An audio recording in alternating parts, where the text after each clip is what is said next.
মঙ্গলবার ভোর ৩:৪৫ নাগাদ ঝাড়খণ্ডের চক্রধরপুরের কাছে মুম্বাইগামী হাওড়া সিএমএসটি এক্সপ্রেসের ১৮টি বগি লাইনচ্যুত হয়। এখনও পাওয়া খবর পর্যন্ত এই দুর্ঘটনায় দুজনের মৃত্যু হয়েছে, আহত হয়েছেন বেশ কয়েকজন। সেই আহতদের মধ্যেই রয়েছেন মালদার চাঁচল ১ নম্বর ব্লকের দেবীগঞ্জ গ্রামের বাসিন্দা রাজু শেখ, বয়স ৪০ বছর। পরিবার সূত্রে জানা গিয়েছে কোমরে গুরুতর আঘাত রয়েছে রাজুর। স্থানীয় রেলওয়ে হাসপাতালে চিকিৎসাধীন আছেন তিনি। ব্যাপক উৎকণ্ঠায় রয়েছে পরিবার। পেশায় পরিযায়ী শ্রমিক রাজু শেখ রবিবার বাড়ি থেকে বেরিয়েছিলেন মুম্বাই যাওয়ার উদ্দেশ্যে। হাওড়া থেকে এই ট্রেনে সাওয়ার করেন তিনি। পরিবারে রয়েছে ৩ কন্যা, স্ত্রী এবং বৃদ্ধ বাবা মা। পরিবারের একমাত্র রোজগেরের সদস্য তিনি। কিভাবে আগামীতে তার চিকিৎসা হবে সেই নিয়ে উৎকণ্ঠায় পরিবার।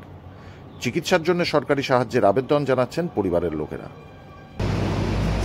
অ্যাক্সিডেন্ট হয়ে গেছে, তো ও রোজগার করে আমাদেরকে খেলাচ্ছে।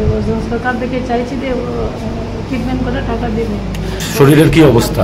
কোমর ভেঙে গেছে। পরিস্থিতি কি খুব খারাপ? হ্যাঁ, পরিস্থিতি খারাপ। তো কি চাইছেন এখন, আপনারা কি বলবেন? সরকার থেকে টাকা চাইছি। রেল দুর্ঘটনায় আহত হয়েছেন আমার ভাই হলেন, যিনি আহত হয়েছেন, খুব গুরুতর আহত হয়েছেন, এবং তারপরে সরকার সংসারটা ডিপেন্ড করছিল, এবং সেই সংসারের উদ্দেশ্যেই জন্যই তিনি বাইরে যাচ্ছিলেন কাজ করতে। তো এই আমরা শুনলাম সকালবেলা, শুনতে পেলাম খবরে যে সেই গাড়িতে আমার বেহায় মশাই ছিল রাজু সিং। তা ওনার শুনছি খুব গুরুত্বপূর্ণ, কষ্ট পাচ্ছেন, কথা বলতে পারছেন না, তার একটা সুচিকিৎসার দরকার।